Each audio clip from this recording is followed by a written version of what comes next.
Hi ಸ್ನೇಹಿತರೆ, welcome to masala safari YouTube channel. ಇವತ್ತಿನ ವಿಡಿಯೋದಲ್ಲಿ ನಾನು ನಿಮಗೆ ರವಾ ಬ್ರೆಡ್ ಮಸಾಲಾ ಟೋಸ್ಟ್ ಯಾವ ರೀತಿಯಾಗಿ ಮಾಡೋದಂತ ಹೇಳ್ಕೊಡ್ತಿದ್ದೇನೆ. ಮೊದಲನೇದಾಗಿ ಯಾರೆಲ್ಲ ನನ್ನ ವಿಡಿಯೋವನ್ನು ಫಸ್ಟ್ ಟೈಮ್ ನೋಡ್ತಿದ್ದೀರಾ, ಪ್ಲೀಸ್ ನನ್ನ ಚಾನಲನ್ನು ಸಬ್ಸ್ಕ್ರೈಬ್ ಮಾಡ್ಕೊಳ್ಳಿ, ಹಾಗೆ ಬೆಲ್ ಬಟನನ್ನು ಕ್ಲಿಕ್ ಮಾಡಿ. ಮೊದಲಿಗೆ ಒಂದು ಪಾತ್ರೆಯನ್ನು ತಗೊಂಡಿದ್ದೀನಿ. ಇವಾಗ ಇದಕ್ಕೆ 3/4 ಕಪ್ ಆಗುವಷ್ಟು ಚಿರೋಟಿ ರವಾವನ್ನು ಹಾಕ್ಕೊಳ್ತಾ ಇದ್ದೀನಿ. ಆಮೇಲೆ ಅರ್ಧ ಕಪ್ ಆಗುವಷ್ಟು ಮೊಸರನ್ನು ಹಾಕ್ಕೊಳ್ತಾ ಇದ್ದೀನಿ. ಮೊಸರನ್ನು ಹಾಕೋದ್ರಿಂದ ತುಂಬ ಚೆನ್ನಾಗಿ ಬರುತ್ತೆ ಟೇಸ್ಟ್ ಅಂತೂ. ಆಮೇಲೆ ಒಂದು ಆನಿಯನನ್ನು ಕಟ್ ಮಾಡಿ ಹಾಕ್ಕೊಳ್ತಾ ಇದ್ದೀನಿ. ಆಮೇಲೆ ಟೊಮೆಟೊವನ್ನು ಚಿಕ್ಕದಾಗಿ ಕಟ್ ಮಾಡಿಕೊಂಡು ಹಾಕ್ಕೊಳ್ತಾ ಇದ್ದೀನಿ.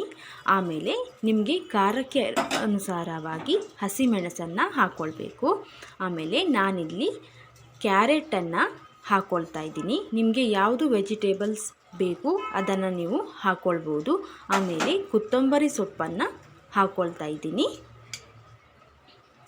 ಆಮೇಲೆ ರುಚಿಗೆ ತಕ್ಕಷ್ಟು ಉಪ್ಪನ್ನು ಸೇರಿಸ್ಕೊಳ್ತಾ ಇದ್ದೀನಿ.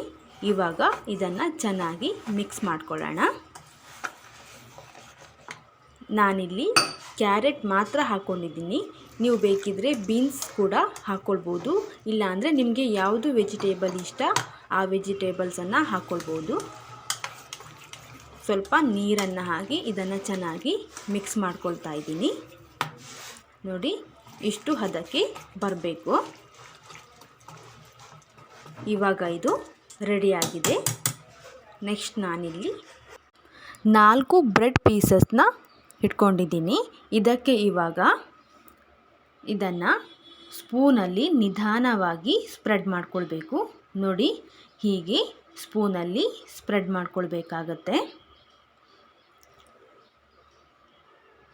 4 ಬ್ರೆಡ್ ಪೀಸಸ್ಗೆ ಈ ಥರ ಸ್ಪ್ರೆಡ್ ಮಾಡ್ಕೊಂಡಿದ್ದೀನಿ.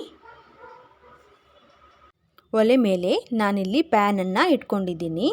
ಇದಕ್ಕೆ ಇವಾಗ 2 ಸ್ಪೂನ್ ಆಗುವಷ್ಟು ತುಪ್ಪವನ್ನು ಹಾಕ್ಕೊಳ್ತಾ ಇದ್ದೇನೆ. ನೀವು ಎಣ್ಣೆ ಕೂಡ ಹಾಕ್ಕೊಳ್ಬೋದು, ಆದರೆ ತುಪ್ಪ ಹಾಕಿದರೆ ಟೇಸ್ಟ್ ಅಂತೂ ತುಂಬ ಚೆನ್ನಾಗಿ ಬರುತ್ತೆ. ನೋಡಿ, ಹೀಗೆ ಬ್ರೆಡ್ಡನ್ನು ಉಲ್ಟಾ ಮಾಡಿ ಹಾಕ್ಕೊಳ್ಬೇಕಾಗತ್ತೆ.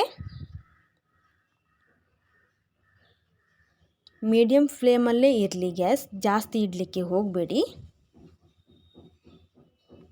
ಮೇಲೆಯಿಂದನೂ ಕೂಡ ಹೀಗೆ ತುಪ್ಪವನ್ನು ಹಾಕ್ಕೊಳ್ಬೇಕಾಗತ್ತೆ. ಚೆನ್ನಾಗಿ ಕಾಯಬೇಕು.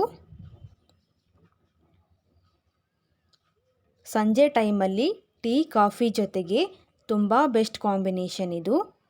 ಮಕ್ಕಳಿಗಂತೂ ತುಂಬಾ ಇಷ್ಟ ಆಗುತ್ತೆ. ನೋಡಿ, ಹೀಗೆ ನಿಧಾನವಾಗಿ ತಿರ್ಸ್ಕೊಳ್ಬೇಕಾಗತ್ತೆ.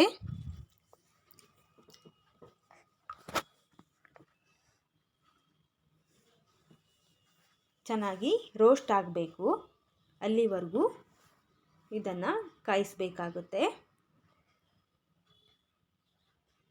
ಆಲ್ಮೋಸ್ಟ್ ಇದು ರೆಡಿಯಾಗಿದೆ. ನೋಡಿ ಎಷ್ಟು ಚೆನ್ನಾಗಿ ಬಂದಿದೆ ಅಂತ. ಇದನ್ನು ಇವಾಗ ಒಂದು ಪ್ಲೇಟ್ಗೆ ಎತ್ತಿಟ್ಕೊಳ್ತಾ ಇದ್ದೀನಿ. ರವಾ ಬ್ರೆಡ್ ಮಸಾಲಾ ಟೋಸ್ಟ್ ಇವಾಗ ರೆಡಿಯಾಗಿದೆ. ಟೇಸ್ಟ್ ಅಂತೂ ತುಂಬ ಅಂದರೆ ತುಂಬಾ ಚೆನ್ನಾಗಿರುತ್ತೆ. ಈ ರೆಸಿಪಿ ನಿಮಗೆಲ್ಲ ತುಂಬ ಇಷ್ಟ ಆಗಿದೆ ಅಂದ್ಕೊಂಡಿದ್ದೀನಿ. ಇಷ್ಟ ಆದರೆ ಪ್ಲೀಸ್ ನನಗೆ ಕಮೆಂಟ್ ಬಾಕ್ಸ್ನಲ್ಲಿ ಕಮೆಂಟ್ ಮಾಡಿ.